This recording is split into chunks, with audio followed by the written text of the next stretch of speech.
ko a bɛ na don o don fo ka taa su se heure min na i b'a sɔrɔ yan kɛnɛmala bɛɛ falen bɛ musow la kati musow foli b'u ye u bɛna feere kɛ gari in de kɔnɔ terrain mana na u bɛna feere kɛ yan de ka sɔrɔ ka taa sugu la ka taa naw san ka taa n'a ye so u denw ka ko bɛɛ bɛ ale de la u ka frais de scolarité bɛɛ b'ale de la i y'a mɛn u b'u cɛw dɛmɛ ala ni nin terrain u tɛ sunɔgɔ su u tɛ sunɔgɔ tile donc terrain kati kɔni ka ninakiliba de ye terrain donc n'an y'a ye bi nisɔndiya min bɛ ne yɛrɛ la parce que ne bɛ se k'a fɔ n mɔn'a kɔnɔ n ka so filɛ nin ye i bɛ bɔ kɛnɛma dɔrɔn i bɛ don n ka so kɔnɔ donc terrain ko fan o fan b'a bɛɛ dɔn a bilali a ye min da an kan b'a dɔn mais ni ala sera k'a wuli transition in tile la tan an tɛ foyi fɔ ka barika da ala ye ka barika da transition ye k'a ɲini ala fɛ terrain wuli min filɛ nin ye ala ka n'a jɔ fewu tuguni ala ka barika don transition na an b'u fɛ bi an b'u fɛ sini ala ka nin kɛ bonba ɲɛbila ye aw minnu fana bɛ a kɔnɔ ala ka si ni kɛnɛya d'aw ma yarabi ala ka ta fanga di autorité bɛɛ ma a diyara an ye a bonyana an ma vraiment. Ne tɔgɔ Musa Keita dɔw bɛ n wele Yaw tun y'a layiru ta an ka terrain min bɔra le 13 au 14 juillet 2022 an tun taara essai blanc min kɛ an tun y'a layiru ta an ka bɛna deuxième sortie kɛ après o y'a sɔrɔ an ye kɔlɔsi minnu kɛ sirako ni minɛnkow la défaut minnu tun b'a la n'olu tun kan ka labɛn o caman kɛra o labɛnniw na sira ta fanfɛ ani terrain kunkolo minɛnkow ta fanfɛ donc o de kosɔn an tun ye layiru ta k'an bɛ segin ka taa tuguni an b'o segin ka taa filanan na mais ni je segin ka taa mina terrain najɛ dɔrɔn tɛ dɛ mais an bɛ fɛ ka sensibilisation kɛ nɛgɛsira population riveraine fɛ ka yir'u la k'a fɔ gouvernement ye baara min kɛ terrain na wuli la u k'a dɔn effort min kɛra a k'a dɔn k'a fɔ musaka min bɔra a k'a dɔn cheminot yɛrɛ baara min kɛ a k'a dɔn parce que an bɛ minɛn minnu filɛ nin ye bi ani kunkolo min filɛ fo ka n'a bila voitures la a minɛn si tɛ kura ye mais a bɛɛ chemin de fer baarakɛlaw de yɛrɛ ye nin baaraw kɛ a ingénieurs n'a ouvriers n'a terrain bolilaw a n'a administration olu de ye ala minɛ ka i cɛsiri gouvernement bɛ dɛmɛ min na ka dɛmɛ accompagner u yɛrɛ ka dɔnko ye min ye k'o bila en marche pour que terrain ka se ka boli bi mais sensibilisation in kun ye mun ye a ka dɔn population riveraine k'a dɔn sɛgɛn kɛra san 5 terrain jɔ a ma tɔ to mɔgɔw la a ma tɔ to nɛgɛsira la a ma tɔ to économie na wa a ma tɔ to jamana ɲɛmɔgɔw la ministre caman nana bɛɛ y'i ta kɛ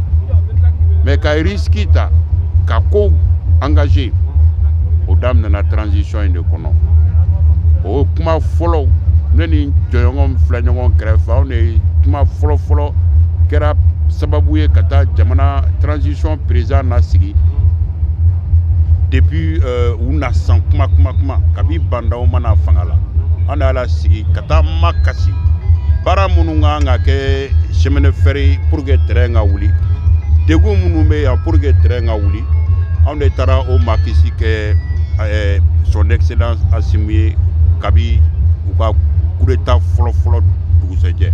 a y'an lamɛn a ye layiruw ta a ko n tɛ se ka minɛn kura san sisan jamana bɛ kɛlɛ la mais n bɛ min fɔ an na aw bɛ degun min na n'o ye sarakow ye an bɛ caman ko la mais dɔɔni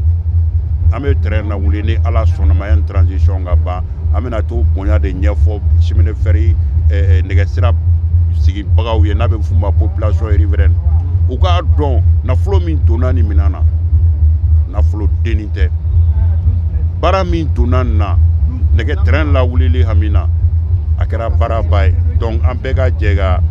terrain minɛnw lakanda ka waribɔ lakanda et puis ka kɛ sababu ye mɔgɔ si kana don terrain nin wulilen kɔnɔ bilen n'i ma billet ta mɔgɔ n'i bɛ don ni terrain kɔnɔ contrat de transport ka kɛ bɛɛ la i kɛra duguba kɔnɔ i ma kɛ duguba kɔnɔ mɔgɔ si bɛɛ ka nin minɛn ninnu minɛ komi i dɔ ka tila ka kɛ sababu ye ka wari sara ka don terrain kɔnɔ parce que ni terrain bɛ boli gouvernement b'a kɛ population de ka jigiya kama u t'a kɛ nafolo ko kama dɛ mais au moins wari min donna la an ka se ka gasoil sɔrɔ an ka se ka baarakɛlaw ka musakaw sɔrɔ o de b'an wajibiya an ka mɔgɔw bila cogo minnu tun bɛ ka don terrain kɔnɔ fu k'a dabila n'a tɛ se k'a dabila ka caman bɔ a la a bɛ fɔ min ma taux de remplissage des voitures a ka kɛ à 80 à 90%. Passager wagon ni place ye sigiyɔrɔ 100 i ka taa sɔrɔ 95 o bɛ sariya kɔnɔ n'o ye billetigi ye n'o ye wari bɔ k'a don chemin de fer kun o de sensibilisation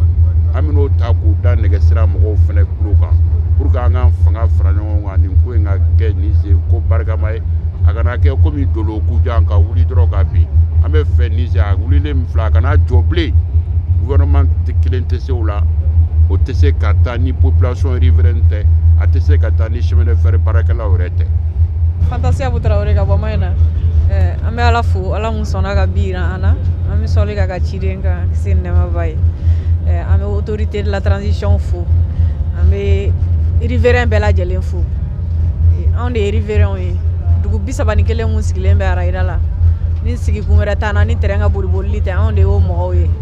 terrain jɔli 2018 ani bi cɛ an ye ɲɛgan mun y'an ɲɛna an yɛrɛ b'a dɔn o kuma welewelekan min bɛ ne bolo k'a ɲɛsin n ɲɔgɔnnaw ma o de ye terrain mana wuli a wulili mun kɛra nin ye a mana jɔ a ka dina jɔ bilen k'a fɔ ko a sababu bɔra anw na habitude kolo minnu b'an na an k'olu jɔ mun ye ka don terrain kɔnɔ i somɔgɔ sira fɛ mun ye ka wari dɔ sara ka sɔrɔ tarif normal tɛ ka don terrain kɔnɔ an k'olu jɔ an k'a dabila parce que ni terrain jɔra a kɔlɔlɔ fɔlɔfɔlɔ o y'anw de ta ye anw de ka impôt bɛ sara a la anw de ka santé bɛ assuré n'a ye anw de denw ka kalan bɛ bɔ a la an dabalo bɛ bɔ a la n'an ka ɲɛɲɛ feerew n'an ka tiga feerew ye donc vraiment an ka hakili sɔrɔ nin ko tɛmɛnen kɔfɛ an k'an ka responsabilitéw an k'u assumer an ka baara ye mun ye an k'o kɛ o de welewelekan bɛ ne bolo. Ibrahima Coulibaly, secrétaire général section syndicale unique INTM du chemin de fer. D'abord an bɛ foli di mɔgɔw ma jamana ɲɛmɔgɔ minnu ka cɛsiri kɔnɔna na ni terrain sela ka bi ye ka foli lase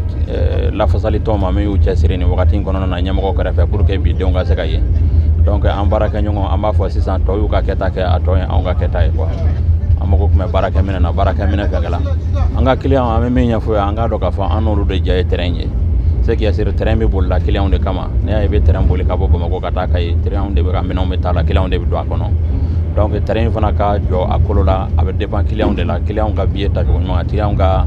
baara kɛ ko ɲuman terrain kɔnɔ ka se ka fɛn o fɛn bɛ yen n'o tɛ sira jɛlen ye k'o bɛɛ éviter o de bɛ se ka terrain jɔ a kolo la quoi n bɛ folikan kɛrɛnkɛrɛnlen ɲɛsin tamasiyɛn ɲɛmɔgɔw ma c'est-à-dire nin ma balan na an b'a dɔn k'a fɔ u nana fasoko de kama u bɛ yan namara foyi tɛ nin fasoko la nin ye fasoko dɔ ye